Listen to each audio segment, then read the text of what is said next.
Tidak ada kehilangan di dalam Tuhan. Tidak ada. Secara de jure, secara hukum kerajaan surganya, kita ini sebenarnya tidak bisa kehilangan apapun sebenarnya. Di dalam Kristus, di dalam Kristus. Tapi ketika kita keluar dari rencana Tuhan, kita berhadapan dengan banyak kehilangan, pastinya begitu.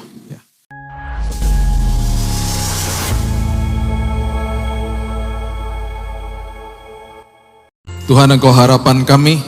Kami tahu bahwa kehidupan kami ditanggung sama Tuhan dan masa depan kami ditanggung juga sama Tuhan. Itu sebabnya hari ini ketika kami masih diberikan nafas kehidupan, berarti terus ada kesempatan yang Tuhan berikan untuk kami. Kembali seperti Maria, kami duduk di kaki Tuhan, kami siap mendengar isi hati-Mu. Roh Kudus yang ada di dalam kami menerangkan, mewahyukan, dan menasihati kami. Dalam nama Yesus kami berdoa, kita sama-sama katakan amin, amin, amin, amin, amin. Silakan duduk, shalom. Malam ini kita mau belajar tentang sebuah prinsip. Kalau hari Kamis ini biasanya saya akan lebih banyak kasih ayat-ayat dan pembelajarannya mungkin lebih dalam sedikit. Judulnya gini, tidak ada kehilangan di dalam Tuhan. Tidak ada. Secara de jure, secara hukum kerajaan surganya, kita ini sebenarnya tidak bisa kehilangan apapun sebenarnya. Di dalam Kristus, di dalam Kristus. Tapi ketika kita keluar dari rencana Tuhan, kita berhadapan dengan banyak kehilangan, pastinya begitu. Nah, secara de facto, secara realistik dalam hidup kita kerap kali merasa kehilangan dan kita juga mengatakan bahwa saya kehilangan sesuatu. Itu normal, itu nggak masalah.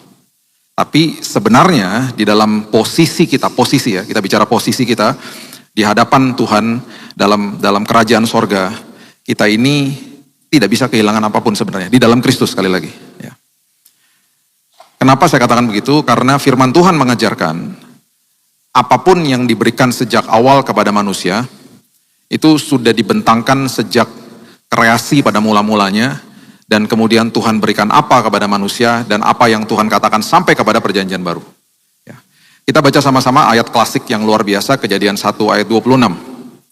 Kejadian 1 ayat 26, kemudian kita sambung lagi ayat 28. Firman Tuhan mengatakan begini. Berfirmanlah Allah, baiklah kita menjadikan manusia menurut gambar dan rupa kita. Itu sebabnya sejak awal manusia sudah diciptakan segambar dan serupa.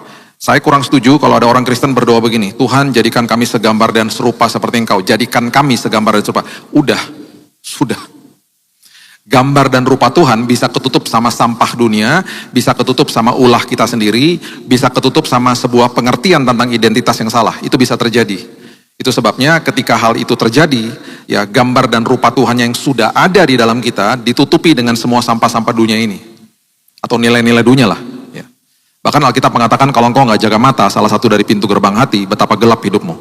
Jadi terang Tuhan yang ada di dalam kita, kemudian gambar dan rupa Tuhan, the image of God, the likeness of God bahasa Inggrisnya, itu ketutup sama hal-hal seperti itu. Jadi ketika ada proses, ketika ada sebuah pergumulan hidup, pengalaman sama Tuhan, itu mulai dikikis tuh sampah-sampahnya. Karena di dalamnya itu ada gambar dan rupa Tuhannya. Jadi lebih tepat kalau berdoanya begini, Tuhan singkirkan semua sampah-sampah yang menutupi gambar dan rupamu di dalam diriku, supaya terbitlah terang itu. Dan aku makin mengerti identitasku di dalam Tuhan. Karena sejak awalnya, manusia sudah diberikan gambar dan rupa Tuhan. Ya, itu adalah identitas ilahi sebenarnya. Makanya, sampai kapanpun manusia kalau berbuat dosa atau berbuat salah, pasti ada rasa gak enak dalam hatinya. Ya, orang-orang yang melakukan kriminal tingkat tinggi, serial killer dan lain sebagainya, itu semuanya kalau diteliti otaknya mereka, semuanya ada rasa atau perasaan yang bersih tegang dengan dirinya sendiri, atau perasaan atau sebuah konflik dalam dirinya karena dia tahu dia berbuat salah, dia tahu dia keluar dari hadirat Tuhan. Dan orang-orang yang menentang Tuhan, orang-orang yang ateis, agnostik dan lain sebagainya, yang menentang keberadaan Tuhan, itu jangan diajak debat kusir.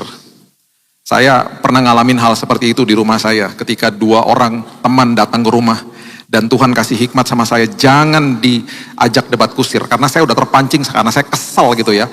Dia ngomongin Tuhan bla bla bla, dia mencibir Tuhan, kepancing pengen banget kasih tahu, cuman Tuhan bilang shut up, diam. Yang terjadi adalah mereka datang terus ke rumah karena mereka merasa diterima sama saya. Jadi saya cuma dengerin. Bisa sampai jam 1 malam dan lain sebagainya. Ketika mereka tanya pendapat saya, baru saya bicara. Ketika saya bicara pun, saya juga harus hati-hati. Saya harus bicara begini, menurut saya ya. Kan kamu tanya sama saya. Menurut saya, jadi saya gak mau begini-beginiin mereka gitu. Karena Tuhan udah kasih tahu, ini jiwa, terima dulu. Nanti kasihku yang ada di dalammu, tunjukin kepada mereka. Nanti dari situ, ketika mereka merasakan kasihku, dari situ, ketika kamu bentangkan firmanku, di situ mereka bisa masuk akhirnya ke dalam pikiran mereka. Tenang dulu, jangan ajak debat kusir. Kalau nggak mereka kabur, percuma. Kamu cuma ngadu otak aja sama dia, jangan. Nggak bisa. Aku tidak bisa dimengerti sama otaknya mereka. Aku harus dimengerti dengan pengalaman mereka bersama dengan saya. Biarkan dia mengalami Tuhan lewat hidupmu. Diam aja udah. Jadi waktu mereka tanya, saya dengan lembut dan menahan diri saya bilang begini ya, menurut saya loh ya. Jadi itu gini loh. Ngobrol pelan-pelan. 6 bulan Bapak Ibu, 6 bulan. Di bulan yang ke-6, dua-duanya terima Yesus. Dua-duanya diselamatkan. Dan hari ini mereka adalah orang-orang yang sangat-sangat cinta Tuhan dan bahkan radikal. Yang satu bilang begini, Bill, dulu sebelum saya terima Yesus, waktu saya sering ke rumah kamu, itu kan kamu tahu bisnisku lagi melejit. Income-ku luar biasa. Kamu tahu lah, dia pengusaha. Terus sekarang Bill, income aku setengahnya. Bahkan makin turun dan makin turun. Tapi kenapa ya? Aku udah gak mikirin itu lagi. Karena bagi aku keselamatan di dalam Kristus Yesus bagiku, itu adalah segala-galanya. Aku udah gak ngejar-ngejar lagi gitu-gituan. Aku tahu pemeliharaan Tuhan cukup. Dan aku tahu musim dalam hidup itu bisa berubah. Dan apapun yang terjadi, Tuhan pegangan hidupku. Wow. Orang yang secara nyata kehilangan income loh. Dan banyak sekali kehilangannya. Dia bilang kalau dulu gue stresnya minta ampun. Tapi hari ini saya tahu bahwa saya tidak bisa kehilangan di dalam Kristus Yesus. Karena apapun yang aku miliki di dalam dia itu adalah sesuatu yang sangat kekal adanya. Itu gambar dan rupa Tuhan. Itu adalah the image and the likeness of God. Itu yang dikikis dari hidup mereka sehingga saya nggak suruh-suruh mereka untuk rasa-rasa begitu kok. Mereka ngalamin Tuhan sendiri sehingga ucapan itu keluar. Ya, itu adalah arti daripada gambar dan rupa Tuhan. Ya, supaya mereka berkuasa dikatakan. Atas ikan-ikan di laut, burung-burung di udara, atas ternak, atas seluruh bumi, atas segala binatang melata yang merayap di bumi. Kenapa memang disebut banyak binatang? Karena waktu saat itu memang banyak binatang yang harus dikelola sama mereka. Dan perhatikan ada kata, mereka itu harus berkuasa atas bumi. Dan sebelum ada kata berkuasa itu ada kata supaya. Berarti harus mengerti dulu identitas di dalam Tuhan, supaya saya bisa menguasai bumi. Artinya supaya saya bisa menguasai hidup. Perhatikan prinsip ini baik-baik. Sejak awal, manusia nggak pernah dikasih sorga. Manusia dikasih bumi. Manusia dikasih bumi untuk dikelola. Jadi sejak awal manusia itu pengelola. Manusia tidak pernah dijadikan pemilik sama Tuhan. Manusia disuruh mengelola. Dan itu sudah banyak sekali ayat-ayatnya. Ayat yang ke-28 mengatakan begini. Allah memberkati mereka. Lalu Allah berfirman kepada mereka. Beranak cuculah, bertambah banyak, penuhilah bumi. Taklukkanlah itu, have dominion. Berkuasalah atas ikan-ikan di laut, burung-burung di udara, dan atas segala binatang merayap yang merayap di bumi. Selain daripada kita menguasai hidup, kita menguasai diri kita sendiri dan lain sebagainya. Ada satu pengalaman yang menggelitik saya gitu ya. Beberapa bulan lalu, awal tahun lah. Tiba-tiba di kamar saya itu nggak tahu gimana, di plafon rumah kamar saya itu bunyi tikus. Dan sangat mengganggu. Bapak Ibu kalau tahu di YouTube itu ada satu video namanya red repellent sound. Jadi itu kalau kita putar video itu dia akan keluarin sebuah suara yang sangat tinggi frekuensinya yang biasanya mengganggu tikus-tikus itu. Karena kadang-kadang suara itu saking tingginya kita pun nggak bisa dengar. Yang bisa dengar dia. Dan dia biasanya akan terganggu, dia akan pergi. Saya putar, saya taruh YouTube-nya, saya kerasin, saya taruh. Gak pergi-pergi juga. Tiba-tiba saya ingat ayat ini. Saya berkuasa atas dia. Tiba-tiba saya bilang, Tuhan, ini binatang mengganggu banget Tuhan. Jalan bolak-balik, burak, dan dia nggak tahu nabrak-nabrak apa di atas. Tiba-tiba saya bilang gini, Tuhan, saya akan berkuasa atas dia, saya punya otoritas atas dia. Karena Alkitab bilang berkuasa atas binatang-binatang. Tuhan, dalam nama Yesus, suruh dia pergi sekarang. Saya nggak mau dia di atas ini. Suruh dia pergi. Sampai hari ini, dia nggak pernah balik ke kamar saya. Hilang. Di situ saya baru ngerti, iya ya, saya punya otoritas. Saya bilang sama teman saya, kalau ada tikus di rumah, doain aja, kamu punya otoritas atas dia, supaya dia jangan masuk ke rumah kamu. Oh iya benar juga, iya betul, kita punya otoritas. Nah, kemudian di Kejadian 2 ayat yang ke-5, pertama kali manusia kemudian diberikan tugas sama Tuhan, ini sungguh indah sebenarnya. Manusia dikasih tahu begini, Kejadian 2 ayat 5. Belum ada semak apapun di bumi. Belum timbul tumbuh-tumbuhan apapun di padang. Sebab Tuhan Allah belum menurunkan hujan ke bumi. Dan belum ada orang untuk mengusahakan tanah itu. Jadi sejak awalnya dikatakan belum ada semak. Semak itu berarti sesuatu yang berantakan yang perlu diperbaiki. Belum ada tumbuhan berarti sesuatu yang sudah baik dan rapih perlu ditata, perlu di-maintain. Kenapa? Karena belum ada hujan. Kenapa belum ada hujan? Karena belum ada orangnya. Kembali ayat ini mengatakan bahwa kita diciptakan sebagai pengelola. Belum ada orang yang mengelola hal-hal itu. Dan kalau kita lihat konteks ini, pertama kali manusia diciptakan, manusia nggak pernah dikasih gereja. Manusia dikasih marketplace. Tempat dia bekerja. Makanya jangan pernah bilang hari Minggu, hari Kudus, hari Senin sampai hari Jumat, hari kerja. Bukan. Hari Minggu, hari Kudus di gedung gereja. Hari Senin sampai hari Jumat, hari Kudus di tempat pekerjaan saya. Jadi ketika kita ngerti prinsip ini, kita akan masuk ke dalam hari Senin, kita akan sangat bahagia karena kita katakan begini, Tuhan, hari yang baru, minggu yang baru, kesempatan yang baru bersama Tuhan. Berarti ibadah saya yang selain saya lakukan di dalam gedung gereja, saya belajar, saya di recharge di tempat ini, ketika saya masuk ke dalam tempat pekerjaan saya juga sadar Tuhan. Karena sepanjang minggu, 24 kali 7 berapa? 168 jam, betul ya? Menurut survei kota-kota besar, termasuk Surabaya, 50 jam itu dipakai untuk tidur selama 1 minggu. 50 jam itu berarti bisa lebih, bisa kurang. Kalau lebih berarti malas, kalau kurang berarti kekurangan tidur. Bukannya berarti tidur terus, tetapi ada di tempat tidur dan lain sebagainya. 50 jam lah di kamar, di tempat tidur gitu ya. Waktu terbanyak kedua, 40 sampai 48 jam, itu ada di tempat pekerjaan atau di sekolah. Kemudian ada sisa-sisanya, 15 jam di jalan, 15 jam siap-siap, 15 jam makan dan minum sepanjang 1 minggu. Sisanya 25 jam. Itu sisanya. Sisanya biasa dipakai untuk apa? Hobi, mager-mageran lah, ketemu sama temen lah, dan lain sebagainya lah, olahraga lah, itu sisanya. Jadi setelah tidur, waktu terbanyak tempat pekerjaan. Dan gak salah karena Alkitab sejak awalnya katakan kelola bumi ini. Makanya di bumi ini ketika diciptakan, kan berkembang nantinya buminya. Tuhan juga tahu nanti makin kebutuhan makin berkembang. Dia sudah berikan semua sumber dayanya atau resourcesnya di kandungan bumi. Jadi kalau ditanya, apakah HP kita bisa ditemukan 1000 tahun yang lalu? Bisa aja, tetapi manusia belum dibukakan pikirannya. Bisa aja. Karena semua kandungannya ada di dalam bumi dan manusia menemukan apa yang Tuhan ciptakan. Jadi kita ini manusia ciptaan, dia adalah Allah Elohim, kemudian dengan berkembangnya bumi, sekarang hari ini manusia dibukakan pikirannya, dan Alkitab juga mengatakan di akhir zaman manusia akan makin dibukakan pikirannya. Itu sebabnya kita melihat teknologi yang makin luar biasa. Kalau HP ini sudah ditemukan 1000 tahun yang lalu, hari ini kita hidup sudah dalam teknologi yang jauh lebih canggih daripada hari ini yang kita nikmati. Jadi suka sangat menggelitik saya kalau manusia sok tahu. Karena manusia bukan pencipta. Manusia penemu apa yang Tuhan sudah ciptakan. Oh, ternyata elemen ini campur elemen ini, jadi prosesor, jadi ini, jadi itu. Oh, begini. Oh, ternyata ini hukum fisika begini. Ada trial and error. Di dalam semua teknologi pasti akan menimbulkan korban juga, bisa menimbulkan korban. Ada yang pernah meninggal juga. Pesawat terbang waktu di awal dibuat, banyak sekali yang pecah di udara.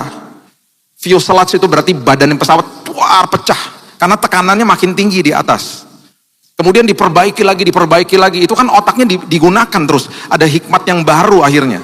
Nah kemudian generasi yang berikutnya ketika hadir di muka bumi, mereka meneruskan apa yang sudah ditemukan generasi sebelumnya kan. Itulah Tuhan.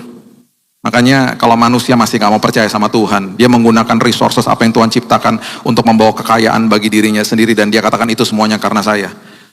Tertawa saya dalam hati. Karena sudah di kandungan bumi, dan manusia sudah diciptakan sejak awal di Kejadian 2 ayat 5 untuk ada di marketplace. Untuk memang menguasai bumi ini dan kemudian dikelola bumi ini dengan sebaik-baiknya. Tuhan sudah kasih kandungan-kandungan yang indah di dalamnya. Ya. Mazmur 24 ayat yang pertama mengatakan begini. Mazmur 24 ayat yang pertama. Mazmur Daud, Tuhanlah yang empunya bumi serta segala isinya, dan dunia serta yang diam di dalamnya. Siapa pemiliknya? Tuhan. Tuhan pemiliknya. Nah itu sebabnya apapun yang terjadi pada hari ini, sekali lagi kita harus ingatkan diri kita, saya adalah pengelola bukan pemilik.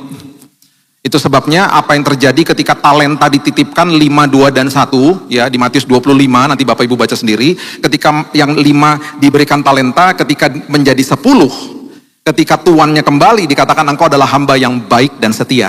Baik dan setia. Yang 2 jadi 4, dikelola dengan baik, dikatakan engkau hamba yang baik dan setia. Yang 1 dikubur, karena mungkin dia komplain, kok saya cuma dapat 1, itu adalah gambaran orang yang suka komplain ketika Tuhan titipkan yang kecil di dalam hidupnya, dia banding-bandingkan mungkin dengan orang lain, dia kesel, dia tutup, dia kemudian nggak mau kelola, dia nggak mau tekun sama hal yang kecil. Kemudian apa yang dikatakan Tuhan itu sungguh-sungguh begitu sangat-sangat keras dan tajam sekali. Engkau adalah hamba yang jahat dan malas. Sekali lagi Alkitab mengatakan semua adalah pengelolaan. Berarti apapun yang terjadi sama kita, hidup kita memang bukan punya kita. Galatia pasal yang kedua ayat yang ke-20. Satu hari saya melihat, kalau nggak salah di dua tahun lalu, saya melihat IG Keaton, anak saya. Saya nggak tahu sekarang masih ditulis atau enggak. Di bio-nya itu dia tulis Galatia 2 ayat 20. Kemudian saya tanya sama dia, kamu itu, is that your favorite verse? Kamu paling suka ayat itu? Iya, Dad. Aku suka banget ayat itu. Kalau dia kan Matius 6 ayat 33 katanya. Kalau aku ini. Kenapa? Saya tanya gitu. Karena itu membuat aku sadar di masa muda aku. Waktu itu dia masih umur berapa? Mungkin 15 tahun. Sekarang dia udah 18. Membuat aku sadar bahwa hidup aku bukan punya aku. Aku harus tanggung jawab sama apa yang aku lakukan. Firman Tuhan katakan begini, Galatia 2 ayat 20. Namun aku hidup, tetapi bukan lagi aku sendiri yang hidup, melainkan Kristus yang hidup di dalam aku. Dan hidupku yang kuhidupi sekarang di dalam daging adalah hidup oleh iman dalam anak Allah yang telah mengasihi aku dan menyerahkan dirinya untuk aku. Ketika Tuhan tinggal di dalam aku, hidupku memang bukan punya aku lagi. Aku sadar bahwa ini adalah semuanya milik Dia. Aku diadopsi, itu bahasa Yunani sungguh indah. Kita dibeli dari pasar perbudakan dosa, diambil, diadopsi jadi anaknya Dia, yang tadinya diperbudak sama iblis, menjadi budak dosa, dengan pengorbanan Dia, diadopsi jadi anak, ahli waris, orang yang punya hak penuh atas semua janji Tuhan. Itu Alkitab katakan. Jadi ketika kita ngerti ini dan setiap hari kita ingatkan diri kita, hidupku bukan punya aku. Kita bisa menguasai banyak hal dalam hidup ini. Kita akan menjadi orang-orang yang belajar untuk hidup tidak dikuasai emosi. Sungguh mengerikan ketika perasaan dan emosi manusia itu menipu orang, dan orang itu percaya dengan apapun yang dia rasakan, dan dia rasakan secara emosi apalagi. Saya nggak tahu pernah katakan di sini atau tidak, beberapa tahun yang lalu di kota Jakarta ada 2 orang keluar dari mobil karena mereka rebutan masuk ke pintu tol. Di jam pulang kerja, dua-duanya mau pulang, dua-duanya punya keluarga. Gak bisa terima, dua-duanya keluar dari mobil, gebuk-gebukan. By the way, yang namanya road rage, ya, itu artinya adalah orang yang suka ngebut dan bertingkah dan suka mau berantem di jalan. Itu di Jakarta hampir tiap hari lah. Hampir tiap hari saya ngeliatin kayak gitu-gitu, yang aneh-aneh. Orang masuk bahu jalan dan lain. Makanya di Surabaya gak kayak gitu, kayaknya lebih teduh di sini ya. Oh, pokoknya mengerikan deh. Gak sabaran, tiba-tiba ngekat orang, buang, tiba-tiba nanti dia bisa tuh, saya lihat ada mobil, pernah saya lihat dia begini, tiba-tiba di ujung sana, buas, ada sebuah asap keluar tabrakan di sana. Itu yang terjadi, dua-duanya keluar dari mobil, gak terima, merasa bahwa ini hak saya terusik lah. Gebuk-gebukan. Yang satu jatuh, salah pukul, mungkin karena rahangnya, dia jatuh, kepalanya terbentur sama aspal. Meninggal. Yang satu masuk penjara, yang satu meninggal. Dua-duanya gak bisa pulang ke rumahnya. Gara-gara apa? Ditipu sama perasaannya. Makanya ayat-ayat kayak begini ya, seringkali makanya di Korintus dibilang apa? Firman Tuhan, kebenaran itu jadi kebodohan. Karena firman hanya sekedar dibaca, tidak dimengerti, bahkan tidak dipahami. Mengerti sama pemahaman itu sesuatu yang sangat-sangat dahsyat. Kita bisa memahami firman Tuhan kalau kita lakukan firman Tuhan. Makin paham, hidup dikuasai firman. Bukan baca firman lagi, firman baca kita malah. Kita makin berubah tiap hari. Dan kita bisa berargumentasi sama diri sendiri. Karena orator yang paling hebat, influencer yang paling hebat, yang paling sering menguasai diri kita, itu adalah diri kita sendiri. Jadi perasaan itu seringkali memang menipu kita. Emosi menipu kita. Makanya salah satu ayat pegangan tuh ayat ini. Hidupku bukan punya aku lagi, adalah punya Tuhan. Tuhan, aku menyangkal semua hakku. Aku punya hak untuk marah. Aku punya hak untuk berkelahi misalnya. Aku punya hak untuk kasih tahu ini loh opini saya. Di dalam hal-hal tertentu nggak apa-apa, ya. Di dalam kebijaksanaan dan hikmat Tuhan, betul, nggak apa-apa, is okay. Tetapi seringkali orang akhirnya jadi bablas karena tidak mengerti prinsip ini. Coba lihat 1 Timotius 6 ayat yang ke-5 mengatakan begini. 1 Timotius 6 ayat yang ke-5. Firman Tuhan katakan begini. Percecokan antara orang-orang yang tidak lagi berpikiran sehat dan yang kehilangan kebenaran, yang mengira ibadah itu adalah suatu sumber keuntungan. Ini kita masuk lebih dalam lagi ya. Memang ibadah itu kalau disertai rasa cukup memberi keuntungan yang besar. Nah ini dia. Di dalam ikut serta kita dengan Tuhan, ya, following Christ, ikut Yesus, menjadi pengikut Yesus, menjadi orang yang dikatakan Kristen, pengikut Yesus. Alkitab memberikan pelajaran yang begitu indah. Seringkali, yang saya katakan berkali-kali di tempat ini, ya kita sudah belajar berkali-kali, kalau nggak salah udah 3 seri kita belajar di hari Minggu. Perbedaan antara orang Kristen dengan orang agama Kristen. Orang agama Kristen akan kejar jawaban doa, orang Kristen pengikut Yesus akan kejar penyertaan Tuhan selagi menunggu jawaban doa. Levelnya beda. Yang satu agamawi, dia berdoa dengan upayanya dia, makanya keluar frasa-frasa seperti aku udah doa, aku udah puasa, aku Tuhan nggak jawab. Akhirnya ujung-ujungnya kecewa karena dia atur-atur Tuhan. Bagi orang itu dia menyembah Tuhan yang maha tahu, dianya sok tahu. Ya, bagi orang Kristen pengikut Yesus beda levelnya. Dia tahu jawaban doa itu sudah disediakan sama Tuhan, bisa iya, bisa tidak, bisa nanti, bisa A diganti B. Kapan Tuhan mau kasihnya, dia sudah tahu juga. Yesaya 30 ayat 18 mengatakan Tuhan pun menanti-nantikan waktunya. Tuhan pun juga harus abide to the rules untuk semuanya diberikan kepada manusia, karena itulah waktu yang terbaik ketika orang itu sudah respon menjadi dewasa. Makanya di Korintus dikatakan apa? Aku gak bisa memberikan makanan-makanan keras sama kamu karena kamu masih minum susu. Itu jemaat di Korintus ditegurnya begitu sama Paulus. Dan Tuhan juga tahu, ketika engkau masih mau minum susu, aku gak bisa kasih yang halal seperti ini, tunggu dulu. Engkau bisa sombong, engkau bisa jadi pengelola yang tidak baik nantinya. Jadi yang terjadi adalah, Daud akhirnya bicara sama dirinya sendiri. Mazmur 131 ayat 2, salah satu contohnya. Dia katakan apa? Aku mendiamkan jiwaku, aku menenangkan jiwaku. Dia ngomong sama dirinya. Dan ini yang saya lakukan hampir setiap hari.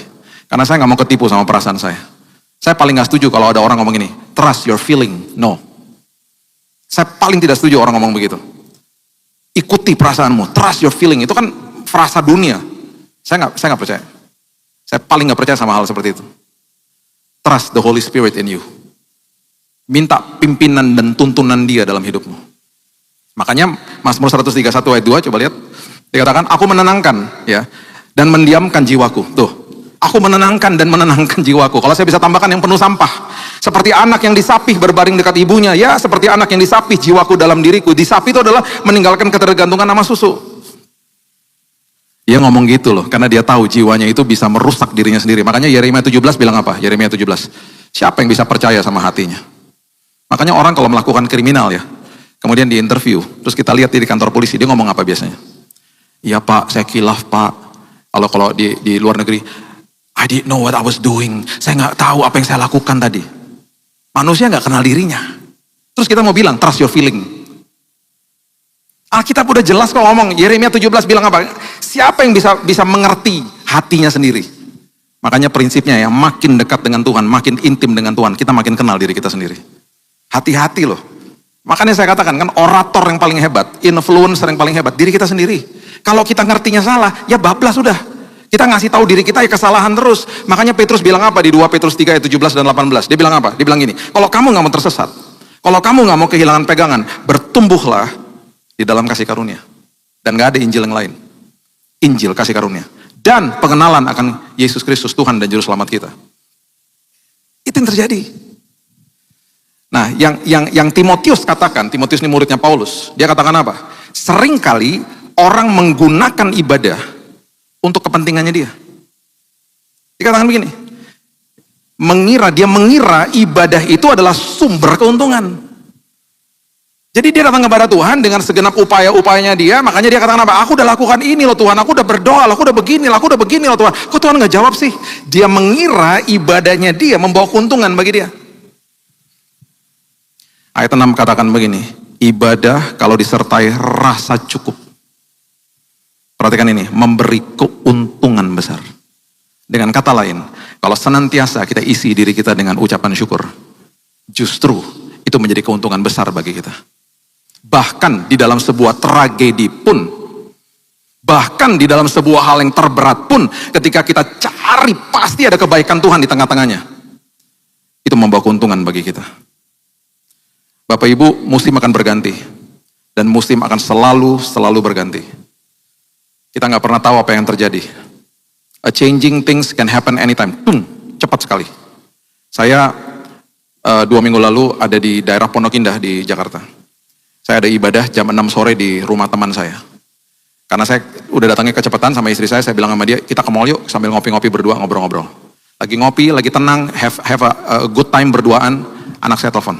Dad, aku ditabrak motor, Dad, mobilnya. Dia ngomongnya tenang. Classic thing di Jakarta. Mau belok kiri, motornya mau terus, tapi maksa ambil yang kiri. Saddle motornya kena bumper depan, ini bapak-bapak 60 tahun mental, terpelanting. Sama anak saya dibawa ke UGD. Saya telepon-teleponan sama dia. Gimana dek? Jauh jaraknya. Dia di Jakarta Pusat, saya di Selatan. Itu rush hour lagi, udah sore-sore. Gimana dek? Iya Dad, aku udah bawa ke sini. Saya sempat kesel. Saya bilang, itu kan dia yang salah. Udahlah, kalau dicek rumah sakitnya bisa terima BPJS, nggak tinggalin aja. Saya bilang gitu. Kesel saya. Karena memang begitulah ulah motor di sana. Terus dia bilang, Dad, rumah sakitnya nggak terima BPJS. Dan sempat loh, di dalam kekesalan saya, sempat saya bilang gini. Ya udah, bilang sama keluarganya, habis dicek, kita bayarin yang di depan aja, ceknya dia.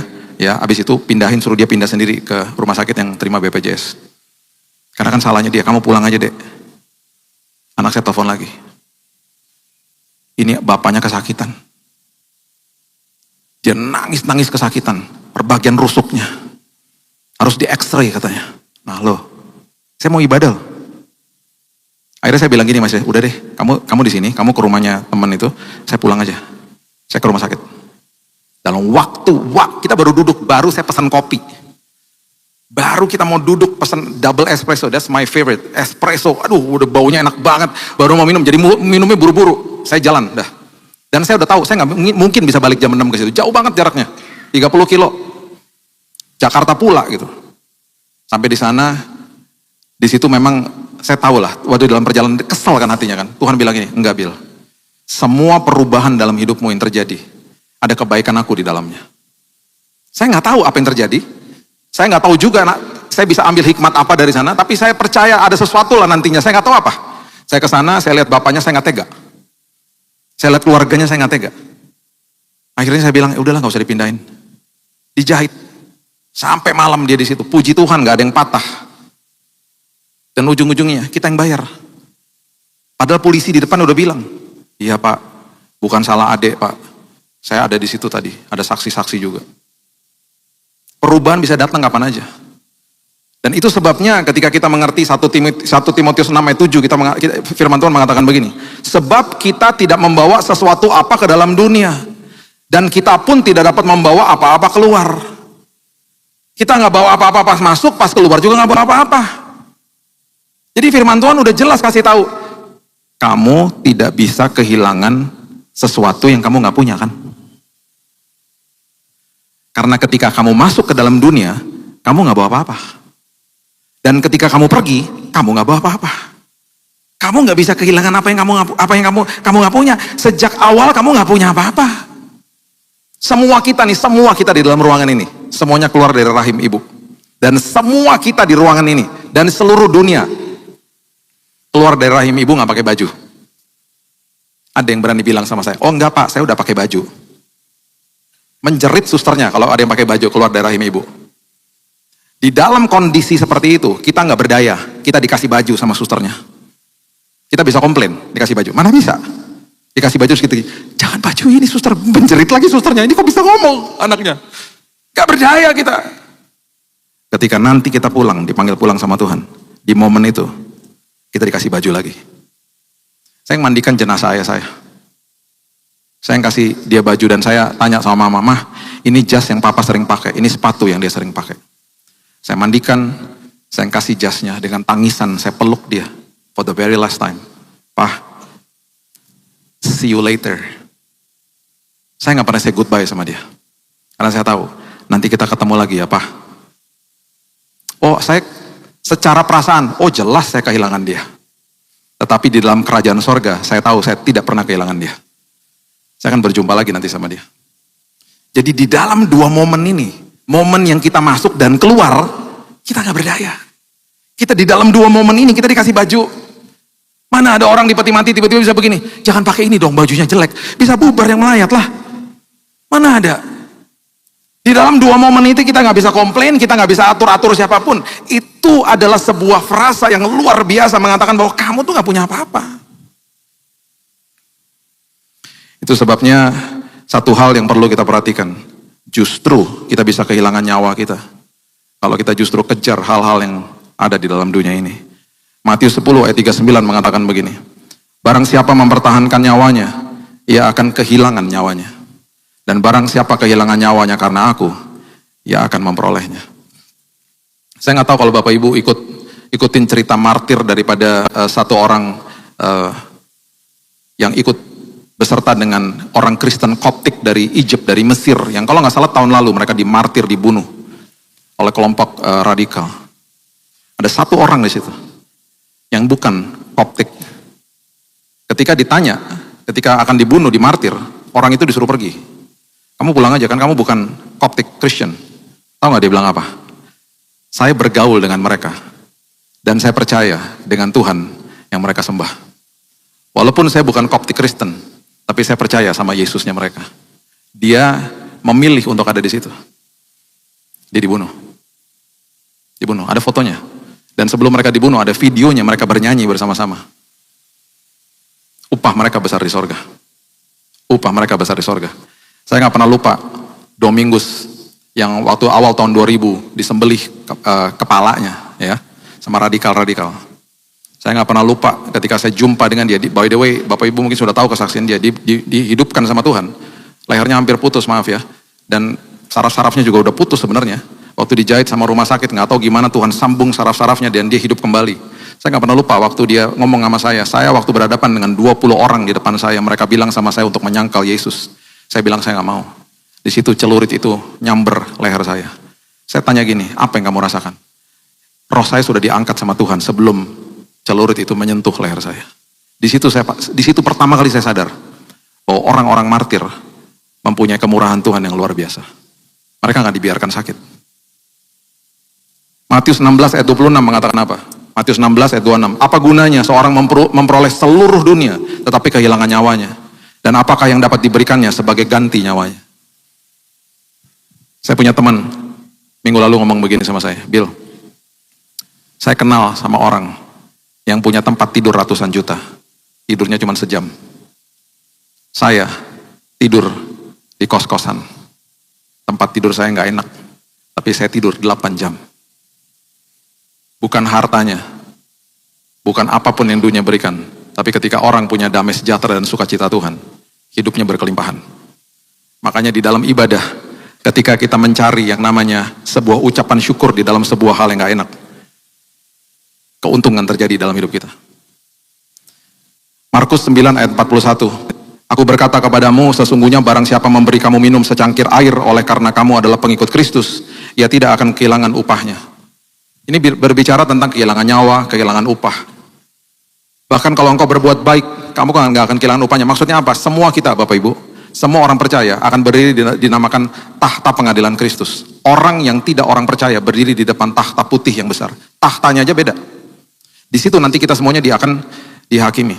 Bukan untuk memperoleh atau tidak memperoleh keselamatan, tetapi di situ kita ditentukan upah kita di sorga. Tahtanya udah beda. Tahtanya. Kita udah kasih tahu kok. Ya. Saya tutup dengan ini. Ini panjang sekali sebenarnya pembelajaran ini. Ya. Saya cuma mau kasih tahu ini sama kita. Mungkin Bapak Ibu hari ini ada yang bilang begini, saya kehilangan pekerjaan Pak. Seperti teman saya tadi, saya kehilangan income Pak. Saya mau beritahu ini kepada kita, musim berganti. Ya. Tuhan yang menempatkan kita di tempat itu. Kalau kita udah selesai di situ, Tuhan punya tempat yang lebih indah daripada tempat sebelumnya. Sebagai orang Kristen, anak Tuhan, pengikut Yesus di dalam Kristus Yesus, musim berganti. Ketika kita dipindahkan sama Tuhan, itu anggap aja kita sedang dipindahkan tempat sama Tuhan. Ada sesuatu besar menanti bagi kita di depan kita. Tenang aja, pemeliharaan Tuhan gak pernah gagal. Kita gak bisa kehilangan apa-apa. Karena kita gak pernah menjadi pemilik atas apapun dalam hidup ini.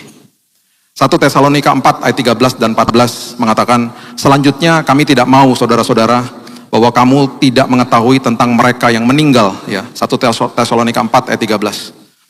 Supaya kamu jangan berduka cita seperti orang-orang lain yang tidak mempunyai pengharapan. Karena jikalau kita percaya bahwa Yesus telah mati dan telah bangkit, maka kita percaya juga bahwa mereka yang telah meninggal dalam Yesus akan dikumpulkan Allah bersama-sama dengan Dia. Itu hal biasa ya, kehilangan pekerjaan, merasa kehilangan income, bla bla bla dan lain sebagainya. Ada juga hal yang paling gak enak, kehilangan orang yang kita kasih. Dan itu kalimat yang keluar dari mulut kita. Tapi secara prinsip kerajaan sorga, orang-orang seperti ini sudah menunggu kita di kerajaan sorga. Karena kematian dikalahkan sama Yesus. Di detik orang percaya menutupkan mata di bumi ini, di detik yang sama dia bangkit di pangkuan Bapa di sorga. Kematian tidak berkuasa atas orang percaya. Itu sebabnya betul mereka udah senang perginya. Kita yang ditinggalin kan gak enak. Tapi saya cuma mau kasih tahu ini, hidup manusia 70 kalau kuat 80 tahun, Mazmur 90 ayat 10. Ajari aku menghitung hari-hariku sedemikian supaya aku bertindak bijaksana. Saya cuma mau kasih pengertiannya kepada kita. Pernah gak kita berpikir gini? Nanti di detik saya menginjakkan kaki saya di kekekalan, kita lihat kekekalan. Kita kan gak tahu. Di situ, kalau kita diizinkan sama Tuhan lihat hidup kita hari ini, kalau kita diizinkan, saya gak tahu juga diizinkan atau tidak. Kalau kita diizinkan, akan banyak orang yang pasti malu pada saat itu. Aduh, kalau aku tahu seindah ini, ngapain dulu aku banyak komplain ya? Wow, justru indah sekali. Saya sebentar lagi harus stop. Saya cuma mau kasih tahu ini lagi. Mungkin ada pertanyaan gini juga. Pak, karena ada jemaat yang tanya, nanti di surga kita nikah nggak Pak? Bacalah Matius 22 ya. Ayatnya yang ke 30. Ya, Matius 22 ayat 30. Karena pada waktu kebangkitan orang tidak kawin dan tidak dikawinkan melainkan hidup seperti malaikat di sorga. Bukan jadi malaikat, hidup seperti malaikat di sorga. Ya, jangan salah juga. Ya, jadi tidak ada pernikahan di sorga. Udah jelas Alkitab katakan ini, Yesus sedang berbicara tentang orang-orang Saduki yang tidak percaya sama adikodrati. Orang Saduki itu orang-orang yang realis. Kalau orang Farisi itu orang-orang yang legalis ya. Jadi cara approach-nya bicara sama mereka juga beda. Yesus tahu mereka gak percaya sama kebangkitan, gak percaya sama adikodrati, gak percaya sama kekekalan, gak percaya malaikat, gak percayalah hal-hal seperti itu.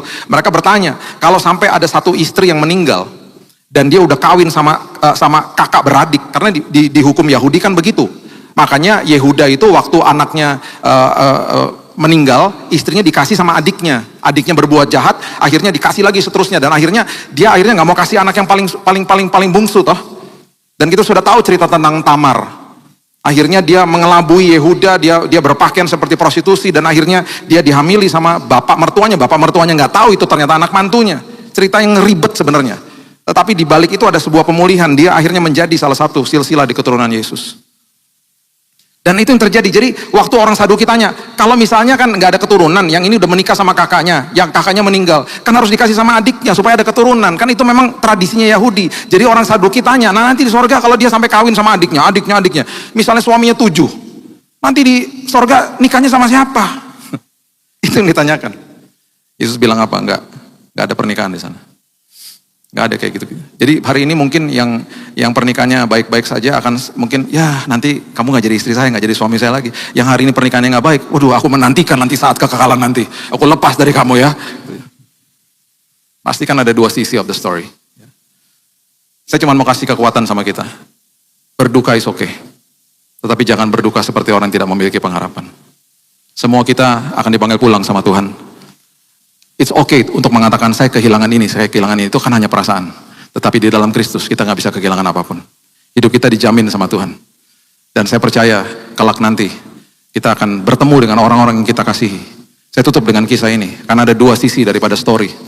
Ya, kalau kita bicara Air Asia pasti orang-orang Surabaya teringat dengan jelas dan saya percaya di sini pasti ada yang kenal dengan yang mungkin jadi korban di Air Asia waktu crash di Laut Jawa on the way ke Singapura.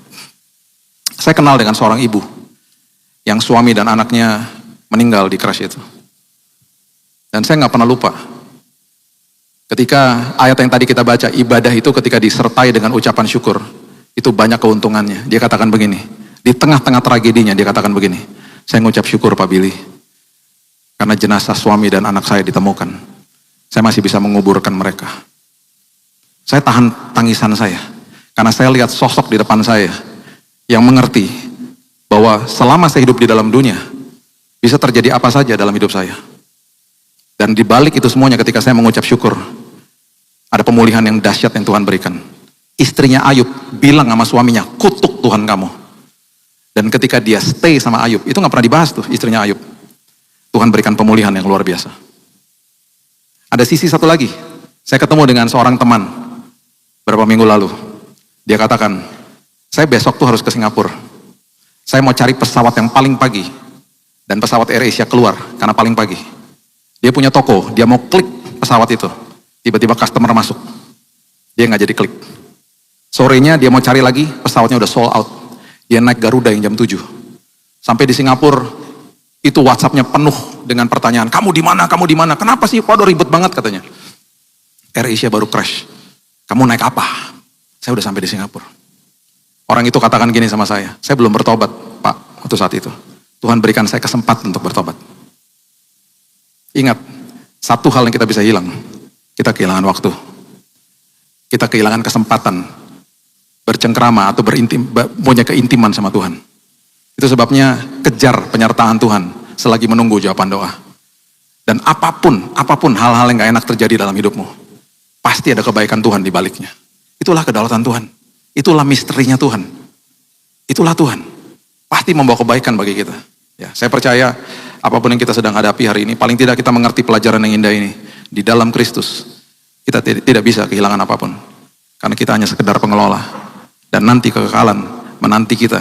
Dan di situ kita akan tercengang-cengang melihat karya Tuhan yang besar. Dan kita akan bilang ini, wow ternyata ini semuanya menanti saya. Sementara saya waktu itu hidup di dalam dunia penuh dengan sungut-sungut. Mengucap syukurlah. Karena di ujung daripada ini semuanya ada keuntungan besar bagi kita semuanya. Amin. Berikan tepuk tangan kita untuk Tuhan kita. Bapak yang baik, terima kasih. Kami belajar firman-Mu dan kami seperti Maria, kami mau duduk selalu Tuhan untuk mendengarkan isi hati-Mu. Banyak firman Tuhan yang perlu kami mengerti isi hati-Mu terlebih lagi. Tapi Tuhan di atas itu semuanya kami mau mengalami Yesus. Percuma hanya kami dengar-dengar firman kalau kami nggak mengalami Yesus. Supaya firman itu Tuhan yang kami dengar, yang kami baca akan kami pahami karena kami mengalami Yesus. Meteraikan Tuhan semua firman ini menjadi kebenaran, menjadi kemerdekaan dalam hidup kami. Supaya kehidupan kami terus dituntun sama Tuhan. Sebagai pengikut Yesus, kemanapun Engkau bawa kami Tuhan, pasti ujungnya luar biasa. Pasti ujungnya membawa keberuntungan bagi kami. Ketika kami lewat lembah-lembah yang tidak enak, lewat terowongan yang gelap mungkin, kami tahu tangan Tuhan tidak pernah melepaskan kami. Kami percaya Tuhan, apapun mungkin tragedi, hal-hal yang gak enak mungkin sudah kami lewati atau sedang kami lewati. Ada perkara besar yang Tuhan sudah nantikan untuk kami. Meteraikan firman ini, meteraikan kebenaran ini, hibur hati kami, berikan kami kelegaan. Aku berdoa yang sakit disembuhkan dalam nama Yesus.